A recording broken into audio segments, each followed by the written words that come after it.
April 1 ಮೂರ್ಖರ ದಿನ. ಈ ಏಪ್ರಿಲ್ 1ರಂದು ಆತ್ಮೀಯರನ್ನು ಮೂರ್ಖರನ್ನಾಗಿಸುವುದು ಅಥವಾ ಏಪ್ರಿಲ್ ಫೂಲ್ ಅಂತ ಕರೆದು ಅದನ್ನು ಸಂಭ್ರಮಿಸುವುದು ನಮ್ಮೆಲ್ರಿಗೂ ಒಂದು ಅಚ್ಚುಮೆಚ್ಚಿನ ಕೆಲಸ.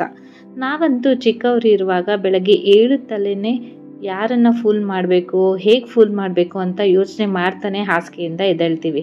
ಹಾಗೆ ಮಲಗೋ ಮುಂಚೆನೂ ಕೂಡ ಅದನ್ನೇ ಯೋಚನೆ ಮಾಡಿ ಮಲಗಿರ್ತೀವಿ. ಈಗಲೂ ಕೂಡ ಬಹಳಷ್ಟು ಮಂದಿ ಏಪ್ರಿಲ್ 1ರಂದು ತಮ್ಮ ಸ್ನೇಹಿತರನ್ನು ಅಥವಾ ಕುಟುಂಬದವರನ್ನು ಮೂರ್ಖರನ್ನಾಗಿ ಮಾಡುವ ವಿವಿಧ ಮಾರ್ಗಗಳನ್ನು ಹುಡುಕ್ತಾನೆ ಇರ್ತಾರೆ. ಎಷ್ಟೋ ಬಾರಿ ಏಪ್ರಿಲ್ 1ರಂದು ಮಾಡಿದಂತಹ ಪ್ರ್ಯಾಂಕ್ಗಳು ಅತಿರೇಕಕ್ಕೆ ಹೋಗಿ ಕೆಲವರು ತುಂಬ ಜನ ಪ್ರಾಣವನ್ನೇ ಕಳ್ಕೊಂಡಿದ್ದಾರೆ. ಹಾಗೆ ಇನ್ನೊಂದಷ್ಟು ಜನವನ್ನು ತಗೊಂಡ್ರೆ ಇಷ್ಟೇ ಸತ್ಯವನ್ನು ಹೇಳಿದ್ರೂ ಕೂಡ ನಂಬೋದಿಲ್ಲ.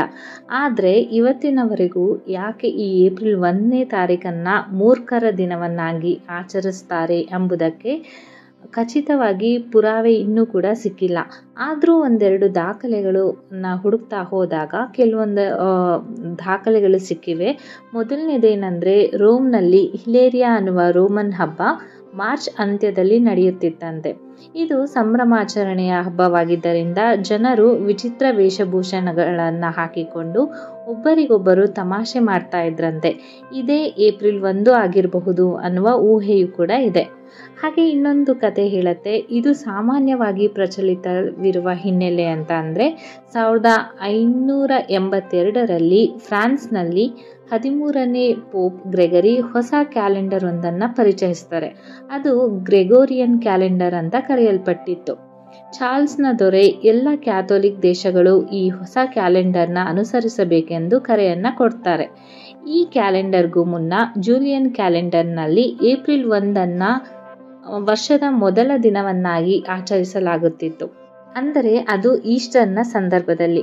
ಅದನ್ನು ಕ್ರಿಸ್ಮಸ್ ಸಂದರ್ಭದಲ್ಲಿಯೇ ಮಾಡಬೇಕೆಂದು ಗ್ರೆಗೋರಿಯನ್ ಕ್ಯಾಲೆಂಡರ್ನಲ್ಲಿ ಜನವರಿ 1ಅನ್ನು ವರ್ಷದ ಮೊದಲ ದಿನವನ್ನಾಗಿಸಲಾಗಿತ್ತು. ಆದರೆ ಕೆಲವರು ಇದನ್ನು ವಿರೋಧಿಸಿ ಮೊದಲಿದ್ದ ಏಪ್ರಿಲ್ 1ಅನ್ನೇ ಹೊಸ ವರ್ಷದ ಆರಂಭದ ದಿನವಾಗಿ ಮುಂದುವರಿಸ್ತಾರೆ. ಇನ್ನು ಕೆಲವರಿಗೆ ಹೊಸ ವರ್ಷದ ದಿನಾಂಕ ಬದಲಾಗಿರೋದೇ ಗೊತ್ತಿರಲಿಲ್ಲ. ಯಾಕೆಂದರೆ ಈಗಿನ ಥರ ಆ ಟೈಮಲ್ಲಿ ಇನ್ಸ್ಟಾಗ್ರಾಮ್ ಕೂಡ ಇರೋದಿಲ್ಲ, ಯೂಟ್ಯೂಬ್ ಕೂಡ ಇರೋದಿಲ್ಲ ಮಾಹಿತಿಗಳನ್ನ ಶೇರ್ ಮಾಡೋದಕ್ಕೆ. ಇಂಥವ್ರನ್ನ ಏಪ್ರಿಲ್ ಫೂಲ್ ಅಂತ ಕರೆಯೋ ಮೂಲಕ ಜನರು ಅವರ ಹಳೆಯ ದಿನಾಂಕಕ್ಕೆ ಅಂಟಿಕೊಂಡಿರೋದನ್ನು ಟೀಕಿಸ್ತಾ ಇರ್ತಾರೆ. ಸಮಯ ಕಳೆದಂತೆ ಈ ಏಪ್ರಿಲ್ 1ರಂದು ತಮಾಷೆ ಮಾಡುವ ಅಭ್ಯಾಸ ಮುಂದುವರಿಯುತ್ತೆ. ಈಗ ಏಪ್ರಿಲ್ 1ಅನ್ನು ಫೂಲ್ಸ್ಗಳ ದಿನವೆಂದು ಜಗತ್ತಿನಾದ್ಯಂತ ಆಚರಿಸಲಾಗುತ್ತಿದೆ. ಬದುಕಿನ ಒತ್ತಡದಿಂದ ಕೊಂಚ ಹಗುರವಾಗಲೆಂದು ನೆಪ ಈ ಒಂದು ದಿನ. ನಾವು ಹೇಳಿದ್ದು ನೋಡಿದ್ದೆಲ್ಲ ಸತ್ಯವಲ್ಲ ಎಂಬ ಪಾಠವನ್ನು ಕಲಿಸುವ ಈ ದಿನ ಹೌದು. ಏಪ್ರಿಲ್ ಫೂಲ್ನ ಈ ಒಂದು ದಿನ ನಗುವನ್ನು ಹಂಚೋದಕ್ಕೆ ಸೀಮಿತವಾಗಿರಬೇಕೇ ಹೊರತು ಇತರರನ್ನು ಮೂರ್ಖರನ್ನಾಗಿಸಿ ನಾವು ಮೂರ್ಖರಾಗಿ ಅವರಿಗೆ ನೋವುಂಟು ಮಾಡುವ ಉದ್ದೇಶವನ್ನಾಗಿ ಮಾಡುವಂತಹ ದಿನವಾಗಬಾರ್ದು.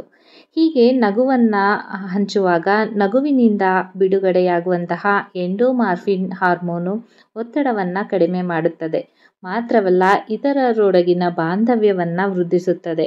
ದ್ವೀಪಗಳಾಗುತ್ತಿರುವ ಮನುಷ್ಯರ ನಡುವೆ ನಗುವಿನ ಸೇತುವೆ ನಿರ್ಮಿಸುವ ಏಪ್ರಿಲ್ 1ರಂದು ನಾವೆಲ್ಲ ಸಹಜೀವಿಗಳೆಂಬುದನ್ನು ಮತ್ತೆ ಮತ್ತೆ ನೆನಪು ಮಾಡಿಕೊಳ್ತಾ ಈ ಒಂದು ವಿಡಿಯೋವನ್ನು ಮುಗಿಸ್ತಾ ಇದ್ದೀನಿ.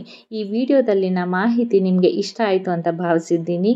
ಇಷ್ಟ ಆದಲ್ಲಿ ಈ ಮಾಹಿತಿಯನ್ನು ನಿಮ್ಮ ಸ್ನೇಹಿತರೊಂದಿಗೆ ಹಾಗೆ ರಿಲೇಟಿವ್ಸ್ಗೂ ಕೂಡ ಶೇರ್ ಮಾಡಿ ಅವ್ರಿಗೂ ಕೂಡ ಏಪ್ರಿಲ್ ಫೂಲ್ನ ದಿನದ ಬಗ್ಗೆ ತಿಳಿಸ್ಕೊಡಿ ಅಂತ ಹೇಳ್ತಾ ವಿಡಿಯೋವನ್ನು ಮುಗಿಸ್ತಾ ಇದ್ದೀನಿ. ಎಲ್ಲರಿಗೂ ನನ್ನ ನಮಸ್ಕಾರಗಳು.